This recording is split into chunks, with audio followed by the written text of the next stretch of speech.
ಹೆಡ್ಲೈನ್ಸ್ನ ಪ್ರಾಯೋಜಕರು NBC bearings ದೀರ್ಘಾವಧಿ ಸ್ಪರ್ಧೆಗಾಗಿ ಸುದೀರ್ಘವಾಗಿ ಉತ್ತಮ ಸಮಾಜಕ್ಕಾಗಿ ಮೈಶುಗರ್ ಕಾರ್ಖಾನೆ 52 ಕೋಟಿ ವಿದ್ಯುತ್ ಬಿಲ್ ಬಾಕಿ. ಸಂಪುಟ ಸಭೆ ಅನುಮೋದನೆಗೆ ಸಿಎಂ ಸೂಚನೆ.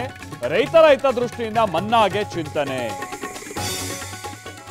2018ರ ಅಫಿಡವಿಟ್ ನಲ್ಲಿ ಆಸ್ತಿ ಘೋಷಿಸಿದ್ದಾರೆ. 2013ರಲ್ಲಿ ಆಸ್ತಿ ಯಾಕೆ ಘೋಷಿಸಿಲ್ಲ? ಸಿಎಂ ವಿರುದ್ಧ ಗಂಗರಾಜು ಮತ್ತೊಂದು ಆರೋಪ. ಸುಧಾಕರ್ ಗೆದ್ದಿದ್ದಕ್ಕೆ ಅಭಿನಂದನಾ ಕಾರ್ಯಕ್ರಮ. ಬಾಡೂಟದ ಜೊತೆ ಎಣ್ಣೆ ಹಂಚಿಕೆ. ಜನರನ್ನ ನಿಯಂತ್ರಿಸೋಕೆ ಖಾಕಿ ಹರಸಾಹಸ. ಮಂಗಳೂರಿನಲ್ಲಿ ಮನೆಗಳ್ಳರ ಕೈಚೊಳಕ. ಕಿಟಕಿ ಗ್ರಿಲ್ ಕತ್ತರಿಸಿ ಕಳ್ಳತನಕ್ಕೆ ವಿಫಲ ಯತ್ನ. ಸಿಸಿಟಿವಿಯಲ್ಲಿ ದೃಶ್ಯ ಸೆರೆ. ಆಗುಂಬೆ ಘಾಟ್ನಲ್ಲಿ ಪ್ರವಾಸಿಗರ ಮೋಜು ಮಸ್ತಿ. ಚಾರ್ಮಾಡಿ ಘಾಟ್ನಲ್ಲಿ ಮಿನಿ ಜಲಪಾತಗಳ ವೈಭವ.